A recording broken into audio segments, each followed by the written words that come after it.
Hello, everybody. Welcome to Amazing You. I am your host. My name is Dr. Ranitha Nakodi. I am a certified clinical hypnotherapist using rapid transformational therapy method. I am a Mars, Venus, life and relationship coach, past life regression practitioner, breathwork coach, astrologer, tarot reader, life force compassion practitioner, and chakra practitioner. And today I am super excited, everybody, to introduce you to the wonderful, the extraordinary, my mentor and teacher, Dr. John Gray. And I co-authored with Dr. John Gray and 29 fellow Mars Venus coaches in the book titled Love and Coaching. And my chapter is titled The Best Investment You Will Ever Make. And this book has reached Amazon #1 bestseller status, highlighting the importance of investing in oneself for personal and relationship growth. And Dr. John Gray is the author of the most well-known, trusted relationship book of all time, Men Are From Mars and Women Are From Venus. And today it is listed one of the top 10 most influential books of the last quarter century. And in hardcover, it was the #1 best-selling book of the 1990s. And Dr. Gray's book are translated in approximately 45 languages in more than 100 countries and continue to be a bestseller. Dr. John Gray has written over 20 books, and his most recent book is Beyond Mars and Venus: Relationship Skills for Our Complex Modern World. His Mars-Venus book series have forever changed the way men and women view their relationships. Dr. John Gray helps men and women better understand and respect their differences in both personal and professional relationships. His approach combines specific communication techniques with healthy nutritional choices that create the brain and body chemistry for lasting health, happiness, and romance. His many books, blogs, and free online workshops at marsvenus.com provide practical insights to improve relationships at all stages of life and love.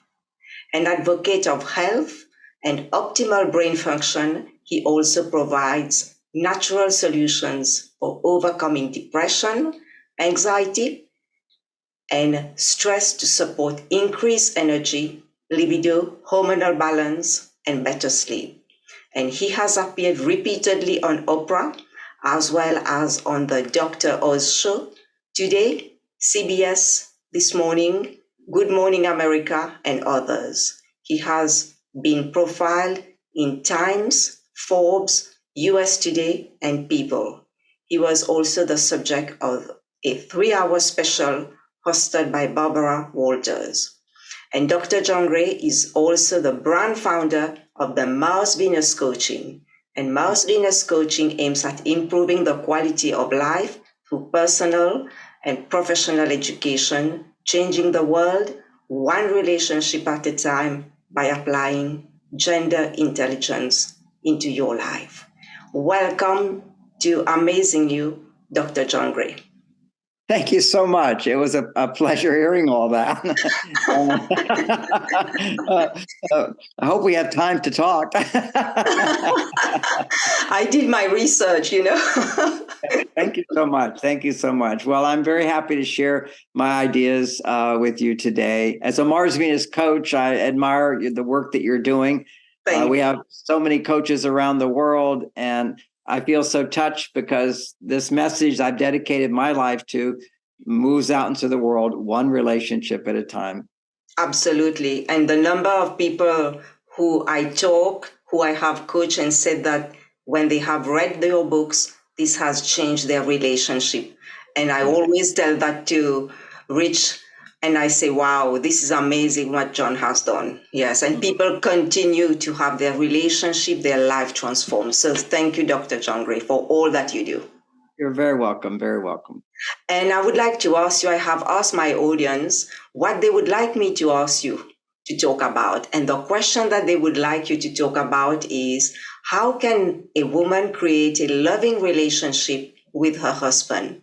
So will you tell us more about how can a woman do that? Well, that's the best question in the world. Many men ask how to make their relationship better with their wife. And I say, I have a lot of information for men. I have a lot of information for women. But when people come to my weekend workshops, for example, Yes, and they're married, they have children, they say only one of us can come. Should it be my husband or should it be me? In most cases, I want the woman to come.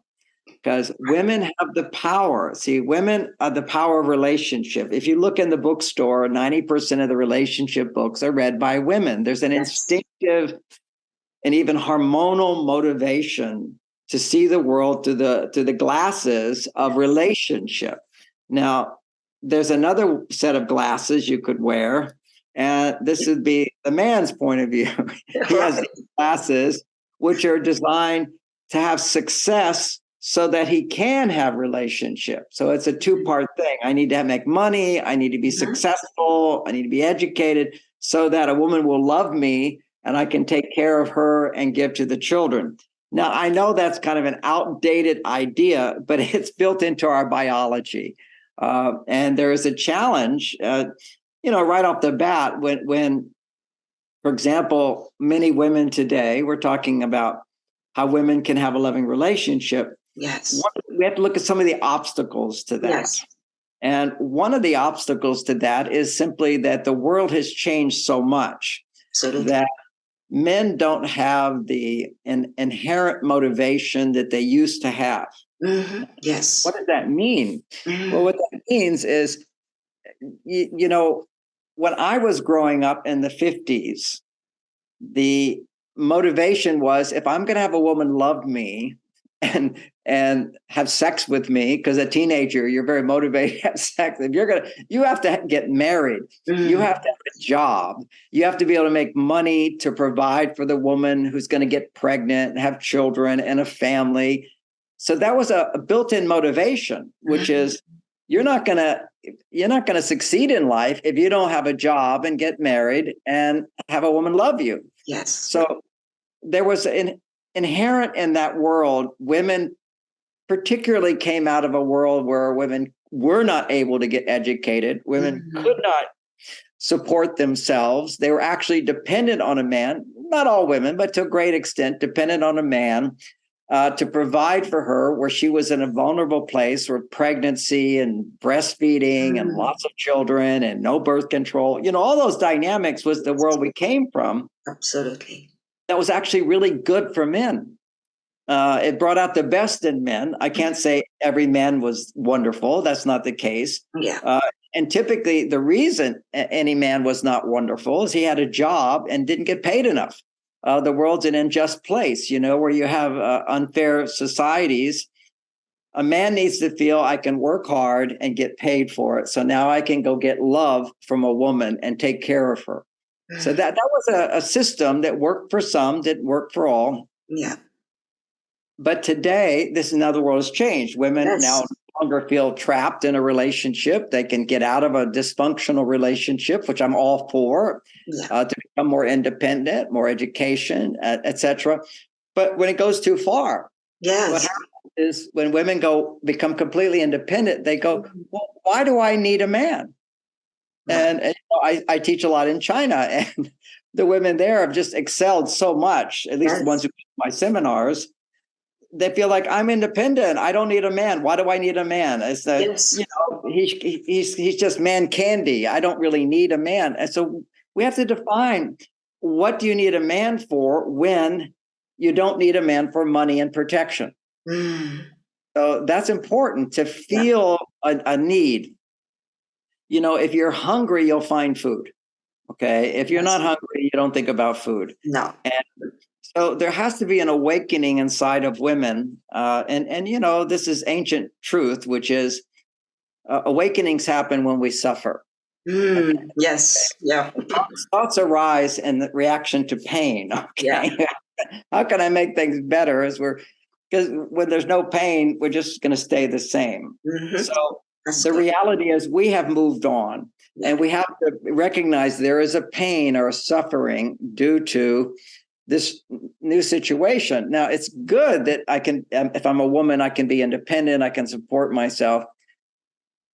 But then a day comes where you're doing everything and you kind of feel like, I don't want to do everything. Yes. This is a profound concept, which is, yes, women have found that they can do everything, but do they really want to do everything? See, it's That's like the other question. Yeah. If we look at gender intelligence, which we teach, we can look at all have a male and we all have a female side. And that's sort of an abstract notion for some people, although it's common sense. Women will say, I want a real man. I was just counseling a woman whose husband is always feeling depressed and whines and complains. And she says, I just want to have a man. Give me a real man. I understand that. What's happened to him is he's drank the Kool-Aid. You see, from his point of view, he's been taught that you should talk about your feelings all the time. Now, that's an important concept. Talking about your feelings can sometimes be helpful. It's 10 times more helpful for women than it is for men. Okay. This is very important understanding. Not that men can't talk about their feelings, whatever. Generally speaking, men should talk about their positive feelings. Okay. That's a better thing. And women always think, what are you feeling? What are you feeling? Well, part of it is she's afraid he has negative feelings. So she wants reassurance. So that's a whole lesson we can talk about, is the power of the importance of giving reassurance. But to just understand the bigger picture of how a woman can have a successful relationship with a man, which is our theme. Yes. Yeah. To recognize she has the power, but she needs a whole new set of skills. Okay. Clearly, we can't beat ourselves up for our failures in the past because nobody taught us the new set of skills, which are based upon gender intelligence, where a woman has her female side, she has her male side. Now, as a bottom line understanding, this is not just some concept. This is biology. This is fact. In terms of biology, a woman can make a baby and a man cannot. Yes. There's a whole set of hormones in her body that are every month until she goes to menopause are cycling from her period to rising levels of estrogen, to peaking levels of estrogen, to estrogen dropping 50%, to progesterone rising up. And if any of those things don't happen, she's unhappy. Okay. Okay. Right. And so we can see that unhappiness is associated with stress hormones. Now, stress hormones are not bad if you're in a stressful situation. They should rise and fall. Yeah. But we have something called chronic stress. Yes. And basically, research was done on women in the workplace, independent women, and they found that in the workplace, their stress levels were twice as high as men's. And when they came home, they would double again. Yes. Now, we can find a lot of outside reasons for this, but it's basically on a biological level, what's going on inside of her is that when a woman is producing stress hormones, her female hormones are out of balance. Right. Her female hormones. See, stress is a hormone. Okay. Yes. So things stimulate a hormone. But when that hormone goes up, the stress hormone, it's because prior to that, there was a drop in her estrogen or a drop in her progesterone. And why did that happen? Well, there's a million different types of personal growth tools and techniques. For some women, it'd be take a nice hot bath. That Absolutely. Would produce progesterone. Yes. However, after your period, it wouldn't have the beneficial effect. It would be going to somebody, talking to your doctor, for example, talking to your coach, going to somebody who can help you. Yes. Help you do something meaningful will produce estrogen. Right. What we find is that when women are stressed, their estrogen levels are always low. Now, when men are stressed, their testosterone levels are always low. Yeah. You've got this seesaw. Generally speaking, when a woman's testosterone goes very high, that's independence. Okay, I'll do it myself. Okay. Right. Estrogen is going down. Okay. This is one of the challenges of life today, is that it's so easy for women now to go over to their male side and be independent. The society supports that. The culture supports that. And particularly if she doesn't have a husband, she has to go over to her male side to make money, to survive. Yeah. And she can do that. However, when she's doing that, she's not nurturing her female side, which regulates her stress hormone. Right. So now what are the consequences of a stress hormone going up is that your brain goes into a bias of looking at negativity. Okay. This is evidence. Yes. I'm imagine that you were somebody shot a gun off. Okay, danger.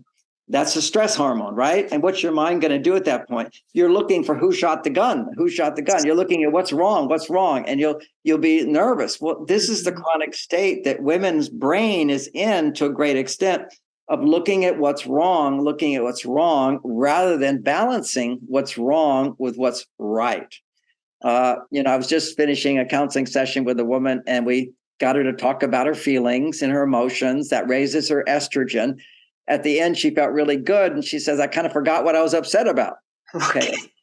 That's the point, is that her mind had not sort of hijacked her brain to just look at the negatives, because the positives cancel out the negatives. That's the whole point of life. We're designed to see the negative. We're designed to see the positive. Yeah. When we're out of balance, which is a chronic stress state, then we focus just on the negative and we can't balance it with the positive. And would you say, John, that's why women tend to look at the small details, at what the small things that goes wrong? Is that related to the anxiety, the stress that they are under? Yeah, if you're not stressed, first of all, women look at the small details. Okay, that's right. Women actually have more cells in their eyes to see more details. But if you're looking at negative details, yes, that's your stress response. If there's no stress response, then you're looking at, like, I'm going on a walk with my wife and she says, oh, look at the little flowers. I don't even see those flowers. And I'm not stressed. I just don't have women's eyes. And she says, oh, look at this. And oh, look at this.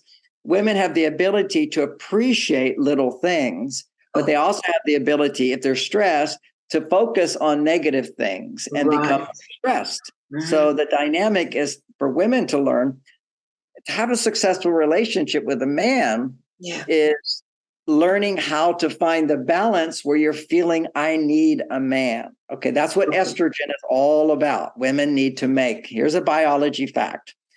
To regulate stress effectively, when a woman's stress level goes down, her estrogen levels will be 10 times higher than a man's. 10 times higher, okay? Now, for a man, when he's not stressed, okay, his testosterone levels will be 10 times higher than a woman. So here we have the male side testosterone, the female side estrogen. At another time of the month, it's also progesterone. She still needs estrogen, but then she needs progesterone after her ovulation time. And this is her body requires this. Now, progesterone gets produced when you feel you like what you're doing. You enjoy what you're doing. You're doing something that's good for you, that you enjoy doing.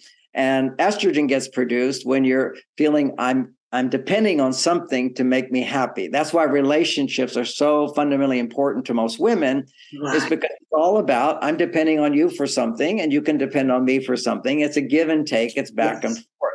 Men don't have that whole hormonal setup. See, you can't expect a man to be a woman. He's not going to be there.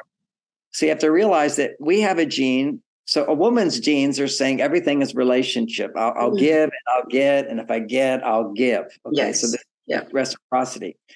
Now, the healthy state is I receive and I give back. Yeah. Okay, then you'll never have any complaints in your life if you're based upon what am I receiving and let me give back equally, so to speak. But when women are not getting what they need, they tend to go into let me give to get. When you give to get, you will always get less. It's a universal law. Yes. From the female side, you see your power as a female is one aspect of feminine power is the power to get other people to do things for you. Now think about all throughout history, the power that women had. They got men to do the dirty jobs. They got men to do the dangerous jobs, risk their lives. They got men to go to battle for them. They got men to sleep out in the cold, so to speak, stand guard. Women got men to do all this stuff for them. Why? Because that's female power. It's the power of love.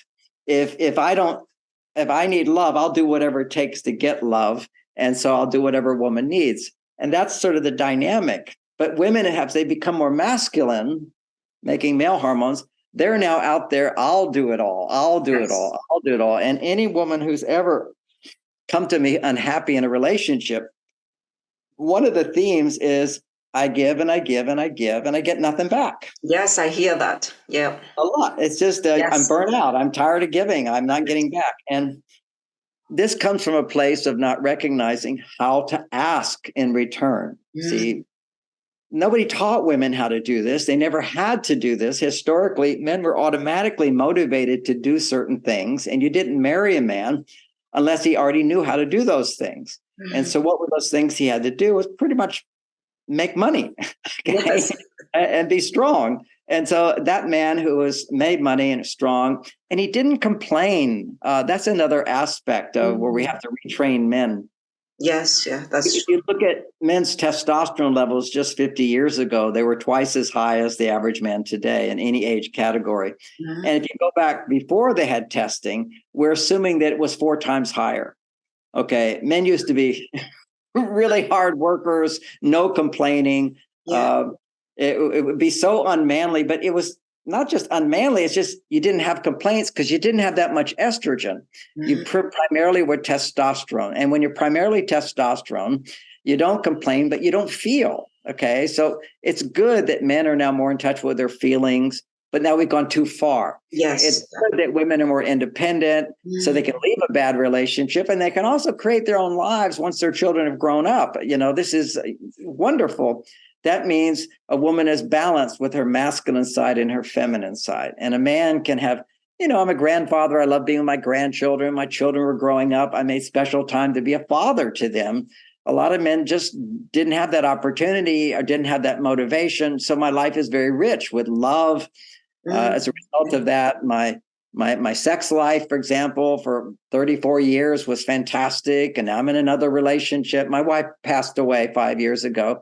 But, you know, I'm 72 years old. I have the best sex life of my I can imagine. Okay. So most people don't have that. And that's because women lose interest in sex because men stop doing the things, and men don't know the things to do to open a woman up, to produce the female hormones. Women can't feel to enjoy sex, the desire for sex, to make love, unless their estrogen levels go really high. Right. So it's like, it's again, you're making love. And there is again, another challenge today for a lot of women. They're lonely, they're alone. Sex is a pleasurable thing, so they use a vibrator. And if you're using a vibrator, you're having sex with a robot, you're not going to be attractive to a man, okay? And a man will never be able to give you that kind of stimulation. Same thing for men. When they're using porn online, no woman can ever give you that much stimulation. Real life doesn't produce these drug-like levels of dopamine. And that's why when you fall in love, just the newness and the newness of the relationship will produce dopamine. Most people know about that now, dopamine, motivation, and so forth. When the newness goes away, men have no motivation. It's gone. You have to have gender intelligence if you want to create motivation in men. And so this, what we want is, how can women motivate men to do the things they did in the beginning? You see, in the beginning, everything was so good because there was newness. It was like he was taking the drug. He was on cocaine of romance. Okay. So and for women as well. No matter, you know, he called, I'm so happy. You know, he took me to dinner. Oh, I'm so happy. They're on an estrogen drug. Because when dopamine goes up, for women, estrogen is high. Wow. When dopamine goes up, for men, testosterone is high. Okay, so we have to come back to some science here, because my ideas we're going to get to are many women go, I don't want to do that. I shouldn't have to do that. Why should I have to do that? Well, this is just biology, okay? You have to accept reality. You have to learn how to ask for help. That's the big overcome. Why should I ask for help? I do this for him. I do this for him. Why should I ask for help? I don't wait for him to ask for help. That's your problem. You're just giving too much. Stop giving so much. Yes, that's true. They give and they don't ask for any help. Yeah, and it's not real love either. It's very conditional. Okay, which is, I'm doing this for you. Why aren't you doing for me? And it's not like she's bad for it, because if you turn it around and I do things for my wife, she wants to do things for me. That's because she's a woman, I'm a man. What I'm doing for her, she receives it with appreciation. And from the place of receiving, she gives back. See, that's the male-female energy. I put it in and she receives it. She opens up to receive it and responds with love and appreciation. That's the healthy reaction. But when he's not putting it in, when he's not putting in the energy, the effort, whatever, then how can she receive anything? So what she does, she thinks, oh, well, we're all the same. So if I just put it in him, he'll put it back in me. No, that's not the way it works. No, it doesn't work. Everything a woman has done, thinking she's doing the right thing, only sabotages the success of a relationship. Right. So you have, one of the great ideas of Men Are From Mars that most people have heard about, men in their caves. We go to our cave as a way to forget the problems of our day, because we're designed to do that. That's why we mistakenly say to women when they're upset about something, oh, just forget it. Don't worry about it. It's not a big deal. Women can't do that. And if they can do that, then they're really on their male side, and they need to learn how to get back on their female side and reveal the part of them that actually will feel better talking about problems. Okay, so talking about problems will produce estrogen, ironically, and it can be addictive too. Okay, so just like men with their porn, if women just talk about problems without getting in touch with the emotions associated with the problem, then their estrogen shoots up really high. Right. And always with the commitment of, I'm talking about what's going on in my life. I'm feeling these emotions. That's a big estrogen stimulator. And what is it that I'm really wanting behind those emotions? And then taking responsibility to make a change in my behavior to get what I want. See, that's a balancing of the feminine to the masculine. Okay. So what do I have to do? I can't just feel like a victim all the time, Yes. Oh my God. And it's like, my husband didn't do this, my husband didn't do that. I listened to that for a little while. And then I look at how does that make you feel emotionally? And now let's get in touch with what you're really wanting. And now let's see how good that would feel if you got it. So now her estrogen levels are high. And now we have to look at gender intelligence. Well, how are you contributing to the problem? What can you do differently as opposed to just talk about it and feel better? Yes. Because talking will make you feel better. And that's why I highly recommend women to have a coach. Yes. Coaching is different from just counseling. Counseling often, and I won't say it's all counselors, but I know what they teach them is just ask questions and listen. Just listen and listen and listen, talk about your feelings. And unbeknownst to counselors is that just talking about your feelings will also produce dopamine, which will make you feel good for being a victim. You'll get addicted to feeling like a victim. It doesn't change your life. You will feel good. You'll go back into your life and nothing has changed. You'll feel like a victim and you'll feel powerless, as opposed to having a gender intelligent coach hear you, help you feel better. Everyone needs to be heard. They need to be seen. They need to be understood. They need to be respected, non-judgmental. I get it. Yeah. Now, when you're feeling more peaceful inside, now you can look at, without hating yourself, you can look at how am I contributing to the problem? Yeah. The challenge for looking at how we are responsible for problems is then we feel guilty. Oh, I'm bad. No, you just don't know better. But it's not, it's at first feel good. So you're feeling good about yourself. That will happen with the estrogen going up. Then have the wisdom, or someone with the wisdom, to help you find the wisdom inside your heart. How can I contribute? How am I contributing to this problem? So let's address that. That's a good thing. So I know for my family, we do not get the fruits and vegetables we need because we are so busy and we are constantly trying to do what's convenient and easy. And so that's where Juice Plus has really come in and helped our family.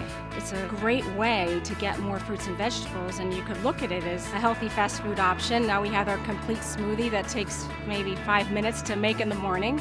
And it's nutrition on the go, and now we have the bars, which is even better. And the tower garden where I can eat my fruits and vegetables off my patio fresh. I use everything that belongs to Juice Plus. I love the trio, the Orchard, Garden, and Vineyard capsules, because that's my insurance policy. I have 2 smoothies every single day. And to the smoothies, I add my trio blend of vineyard and garden and orchard. I use gummies for a healthy snack, and I have a tower garden so I can grow good health on my deck as well. Whether you love Juice Plus, whether you love Tower Gardens, whether you love the Complete, you have something for everybody. It doesn't matter if you're 18 or if you're 99. Your body knows good stuff. Juice Plus surpasses that. It goes beyond just the capsules or beyond the chewables. It goes beyond complete. It really has to do with what kind of food are you eating and Discovering what does health mean to me. The Juice Plus products are just a doorway to people creating a healthier lifestyle. And making it easy for people to get on the road to healthier living.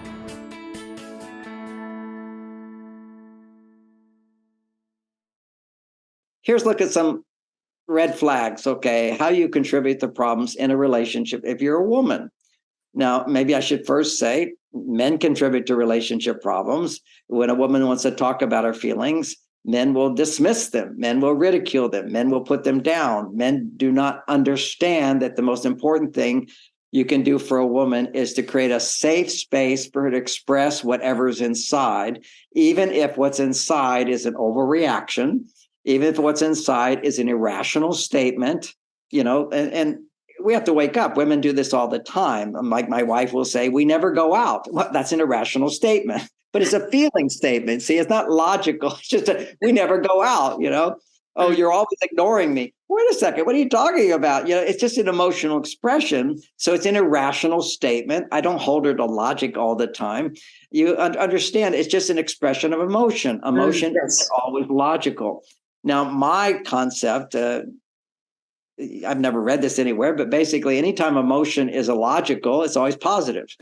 Anytime an emotion is illogical, it's negative. Yes. Even like, let's take an extreme example. For me, I'm afraid I'm going to die. Let's say somebody's afraid they're going to die. Well, to me, that's an irrational emotion. Yes, you're going to die. We all know that. So you're afraid of dying. Okay. Well, it's an irrational statement. You don't know what's going to happen on the other side, whatever. And if you do know what's going to happen on the other side, then there's no reason to fear at all. So, there's like all these things online about all these people that died and came back and said it was all wonderful and beautiful. So what's there to be afraid of? We invent things in our mind to be afraid of. We don't even know what the future is going to bring. It's always irrational. Anger is irrational when it's like, well, the whole world's just supposed to support me. My husband's life should just be about me. My wife should only please me all the time. She can't have her own problems and whatever, and I can be more compassionate to her. So having said that, I just want to, even though I'm talking to women here you asked me, what are some of the things they can do? Yes. I'm saying, how are women unknowingly sabotage their relationships? First, I had to mention men also sabotage relationships, and men lose motivation. Men take women for granted. They think, well, why should I do this? I've already done that for her. It's a big thing with men. We have a gene, just understand biology. We have a gene that says never do anything you don't have to do. So this is what's going to happen. So one of the things I teach my clients is you're in a relationship with a man. You have to not give up the expectation that he's going to be the same guy that fell in love with you. When he fell in love with you, he was very motivated. Yeah. That's because the newness stimulated dopamine, the motivation brain chemical. It goes away. He's no longer motivated. But what you have to do is motivate him. And the way you motivate a man is asking for help. Giving him help is demotivating. Anytime you're trying to help a man, you demotivate him. We just become lazy.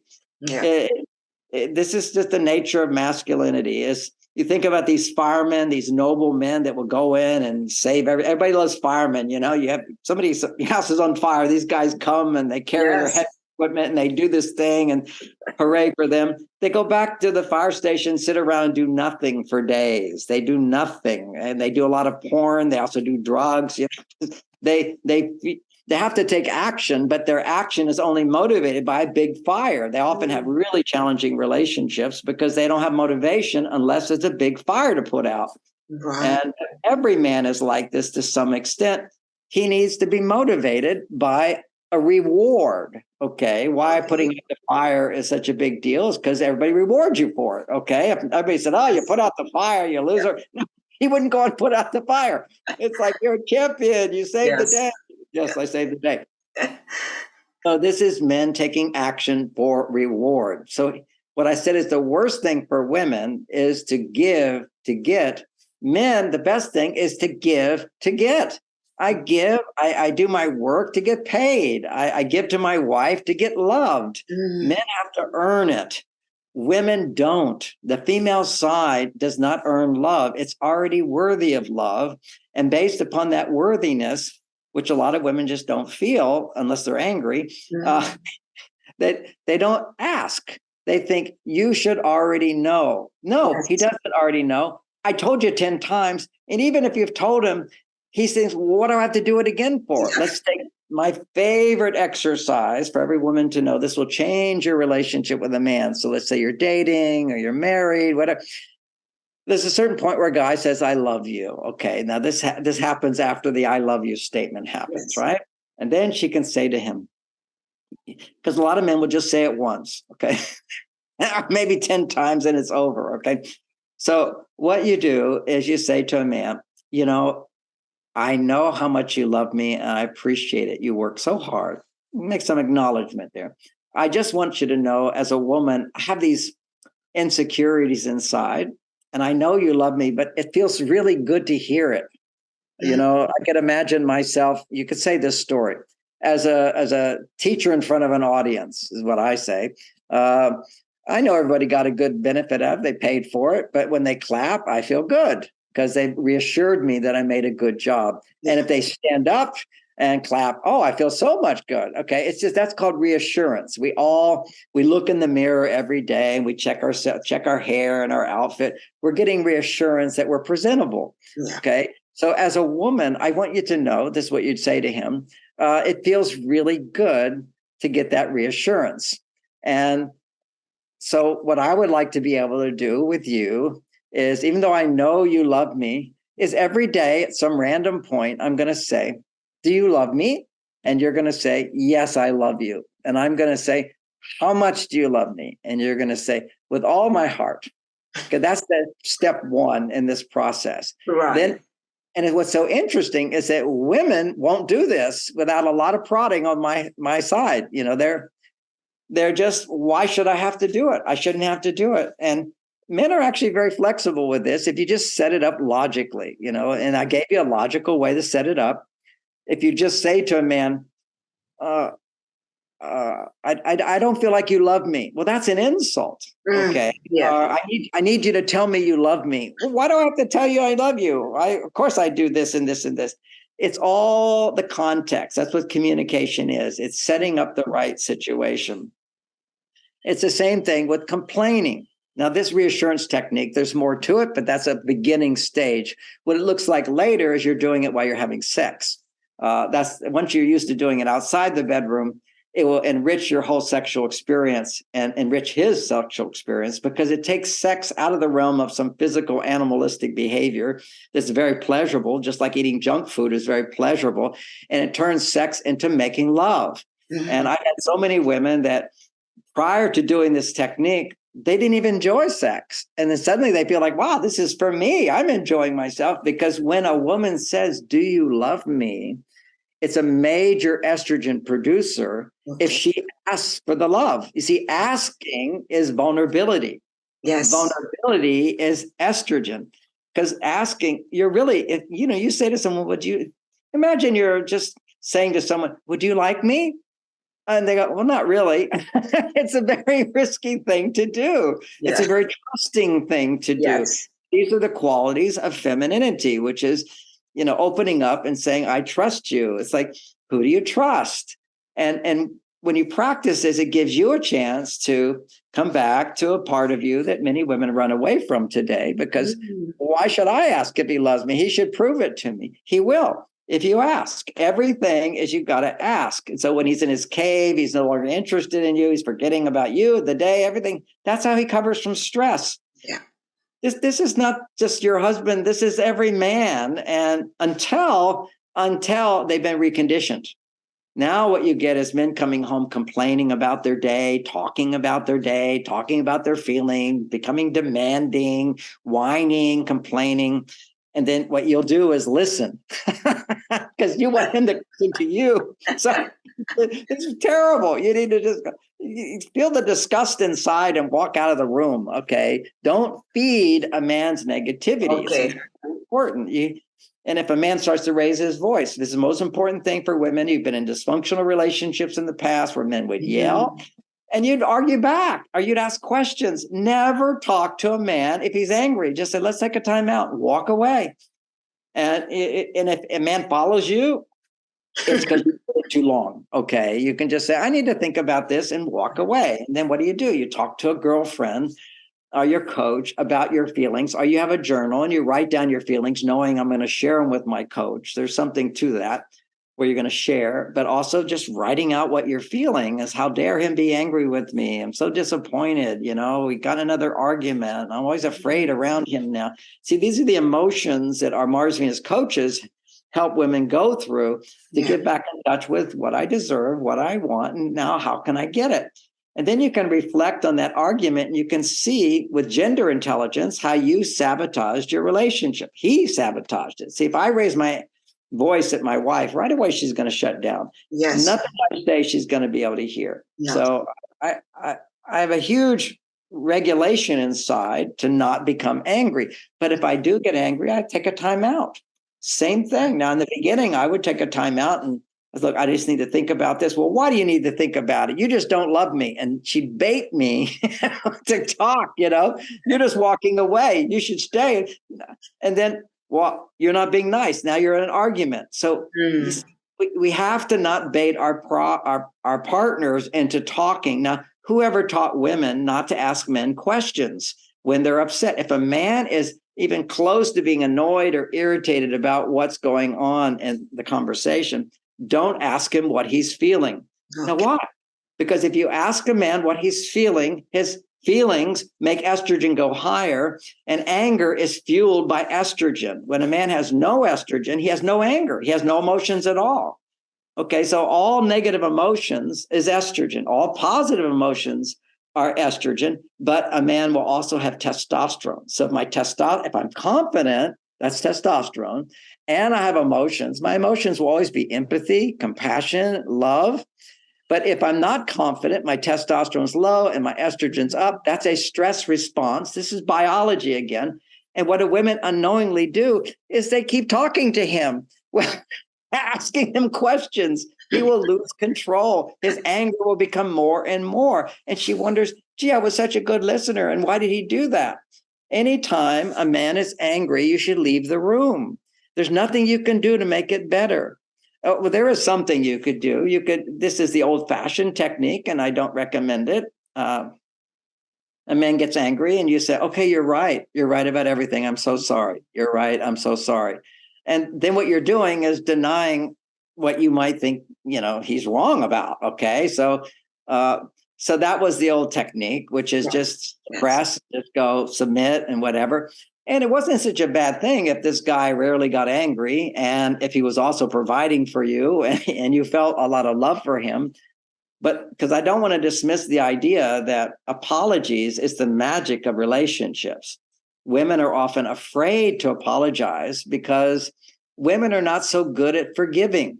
I mean, there's women who've stayed married to a man. The affair was 20 years ago, and she still remembers it. She has not let it go. Okay. I mean, so because women know they have a hard time letting go of things unless they get the right support, which is being able to explore her feelings and go through her feelings and be responsible to come back to seeing how she's a part of the problem. That's easy to forgive. So I would say women are really, in my experience, they just don't let go. I mean, they hold on. It's like, so she imagines that he's going to hold on. Yes. He doesn't. If you apologize to a man, most men, okay, if you say, oh, look, I'm so sorry, it's okay. No big deal. It's all right. Yes. It's your huge power is to apologize for stuff. And women don't realize how powerful it is just to say, I realize I made a mistake. I'm so sorry. And I realized I was doing this. See, but you can't apologize if you don't know what you were doing. Yeah. And it's not so much what women do, it's how they're feeling that upsets men. So that is the emotional tone when you complain. Now, as a North Star, complaining ruins every relationship.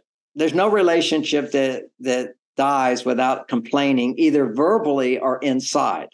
So one of my clients, for example, she says, but I never complain outside. I said, but inside you've got to list 50 things in a row that you're complaining about, but I don't say it. It doesn't matter. It's the tone of your voice when you say hello. It's those 50 complaints are coming in your tone of voice. Your behavior is reflecting that. You can't hide what's inside of you. And a man will just feel rejected by it. Complaining means you failed. When you complain, what's happening inside of a man is his testosterone goes down. Okay, his stress level goes up. When you complain to a man, it says to him he failed. Now, what raises testosterone is success. Anytime I anticipate success as a man, my testosterone goes up. I'm a wonderful guy. And if I was to not anticipate success, I would be depressed. And all depressed men, if they're depressed, their testosterone levels are low. Yes. If a woman is harboring all these complaints about her partner, it's just walking into the house, he will feel his energy drop.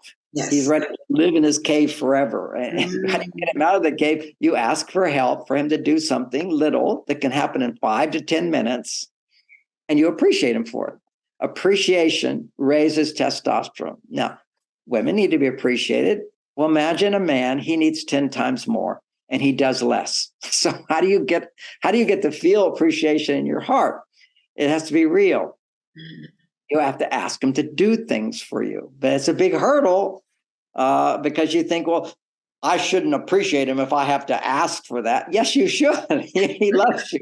Or you think, if I have to ask, he doesn't love me. No, he loves you, but there's no big fire. Okay. Yes. Fire motivates the fireman. All right. So what's the big deal? I already went into my job today. Isn't that enough for you? Why are you so negative and complaining?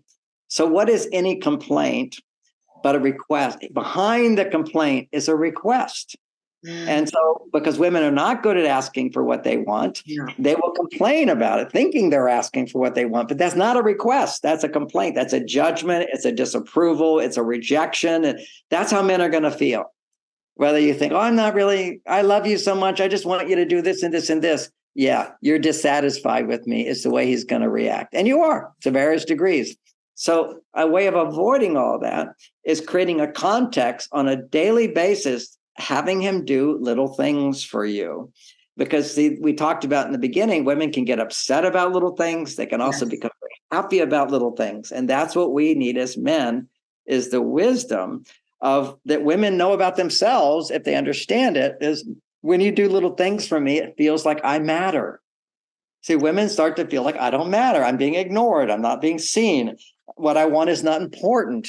And how do you get that message from him? You have to ask. And so you don't just say, I need you to tell me I matter. Although that might be in the reassurance. You say, do you love me? So you say, I love you. Am I important to you? Yes, you're important. Am I number one for you? Are you happy you married me? Are you glad you married me? Do you always want to be married to me? You forgive me from the other day when I did this and this and this. You accept that I'm not always perfect. You see, this can be done in a sweet way. And what you don't know about men is that when a man says, yes, I love you, because you said, do you love me? And he says, yes, I love you. He's planting a flag, and he will defend that flag with his life. He may feel it inside, or he might even say to you, I love you. But if you don't say, do you love me? He's not planting the flag. It's like literally your vulnerability. You have to open up for him to get in. Okay. If he's over there just, some men say, I tell her all the time, I love her, I love her, I love her. She doesn't believe me. Well, that's because she hasn't opened up and asked. There's a part of her that is insecure, that needs reassurance. There's nothing bad about that. I'm insecure, and that, I look at my audiences. I want them to clap for me. I want to be paid for what I do. It's not like it's a bad thing, but I need that reassurance that I make a difference in the world. Everybody on their male side needs reassurance. I make a difference. On our female side, we need reassurance that we are seen, that we are loved, that we are valued, that we're cared for, that we're a priority. And I can't be a priority to everybody in the world, but I can be a priority in my intimate relationship. Absolutely. And so it's one person. With that person, I want to be number one. I want to matter. And you will not matter to a man if you don't ask for that. That's the problem. You have to wake up the love inside of a man. And you wake it up by being vulnerable. And I mean, think about what we all know is common sense. A woman gets naked and a guy gets turned on. Okay, in the beginning at least. Later it doesn't happen. But a woman, what is she doing? She's becoming vulnerable. Yeah. Okay? We're not going to show anybody else our naked bodies. So we become vulnerable and bang, a man gets turned on. It's a woman's femininity revealing herself in a way that she doesn't reveal with anybody else. So you don't go to your office and say, gee, I feel insecure. Do you love me, guys? No, you do that with your partner. And you say, and you let him know, it feels so good. I like this. And you build on that place. Then you do it when you're making love, and you actually begin to feel more and more love, and you can make love. Complaining kills it. So have to learn the art of requesting. So one of the things you can do is you play a little game called Genie in the Bottle. And Genie in the Bottle is, oh, let's play Genie in the Bottle at least twice a week. She says, let's play Genie in the Bottle. It'll only take 5 minutes. And later on at advanced stage, it'll only take 10 minutes. And he says, okay, because you already explained what Genie in the Bottle means. Yes. It means for the next 5 minutes, I can ask for anything for you to do for me in that 5-minute window. I can say, oh, will you clean out the kitchen sink? And while he's doing it, and he does it like, yes, happy to do it right away. Whatever you wish. I'm your genie. I will fulfill your wishes. And during that 5 minutes, you can't say, and would you do that every day? No, that doesn't work. It's in that 5 minutes, he can do something that will please you, that will make you feel you matter. And it will. If you practice this, it doesn't take a lot, just a little extra more. That's all it takes. And the thing about women, if I was talking to men, I'd say to men, you know, you can give a woman 50 roses, you're going to get a spike in estrogen. You can give her one rose, you'll get the same spike in estrogen. That's true. It's amazing. And if she already has plenty of estrogen and you do one rose, it's now romantic. It will take her to the level of romance. You can empty the trash and it's romantic if she already has enough estrogen.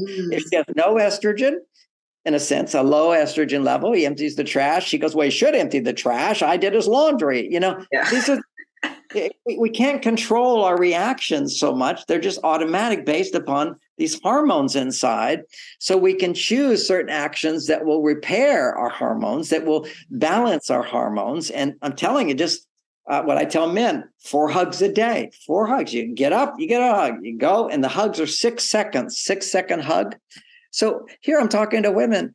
Well, my husband wouldn't do that. Yes, he would. You just ask. You just say, honey, I know you're not really into the hugs, but I found out that as a woman, I need estrogen and 6-second hug.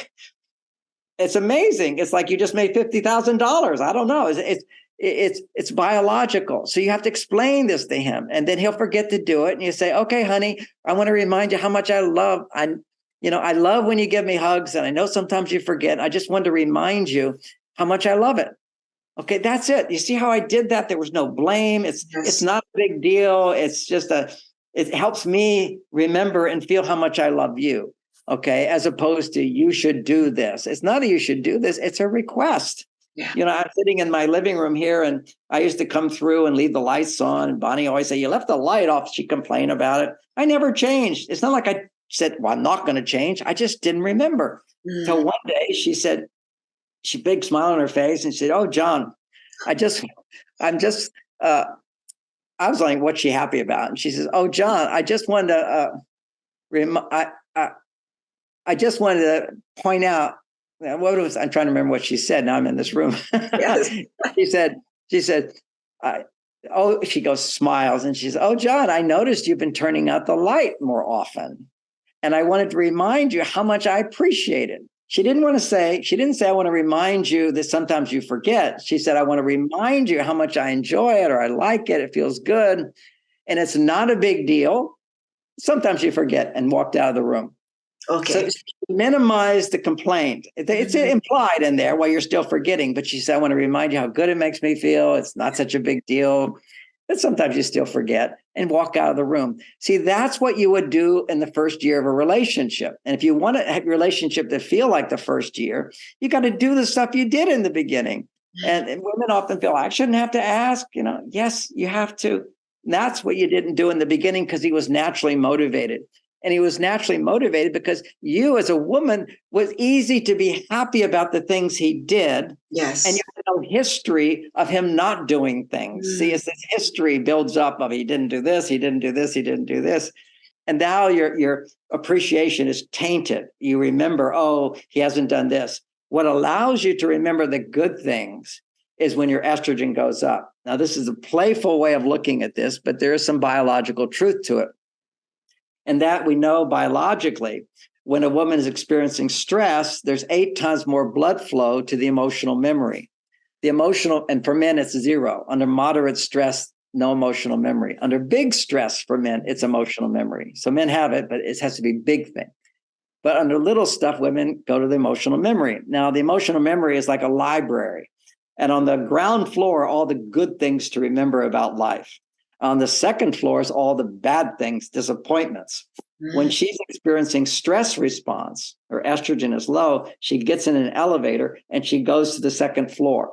And now her mind is looking at negativity. She can't turn off her mind. She's overwhelmed. I have to do this. I haven't done this. He didn't help me with this. All this stuff is going on in her brain. If she can talk about it, then her estrogen goes up, her stress level goes down. She comes down to the ground floor where she can realize, yeah, there's a problem, but look at all the good things. See, everything is about balancing. Life has got darkness. Life has light. It's designed that way. Yes. We don't want to get stuck on the second floor. And so when you have a relationship that's constantly nurturing estrogen by hugs, affection, reassurance exercise, Genie in a bottle, where you ask him to do like a foot massage. So one of my clients, she says, well, let's do Genie in the bottle. And he goes, oh, I'm really tired. I don't want to do that. And so she goes, okay. No, don't say okay. You just, oh, I know you're working really hard. It will only be 5 minutes and I'll really appreciate it.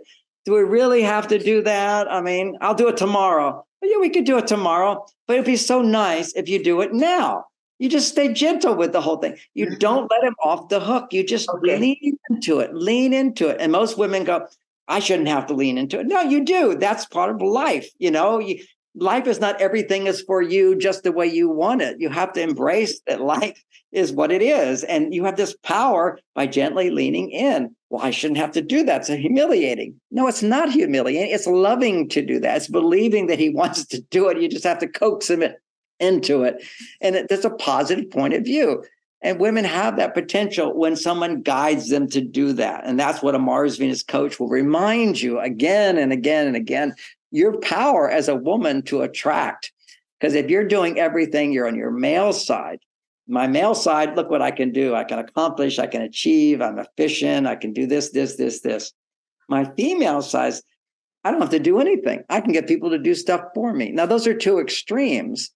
But if you find yourself overdoing, it's because your female side is weak. And these are some tips and insights on how you can strengthen your female side to ask for more and motivate a man to come back to that amazing guy that you fell in love with. Wow, that's been amazing, John. All what you've shared with us today, it's been really enlightening. And I am sure it's going to help the audience. And another time we can talk more about how to ask for help, the way to communicate that as well, because there is a right way to ask for help, you know? Yeah, absolutely. Yeah. Well, here's one. When he's in his cave, you say to him, honey, when you get a chance, I need your help.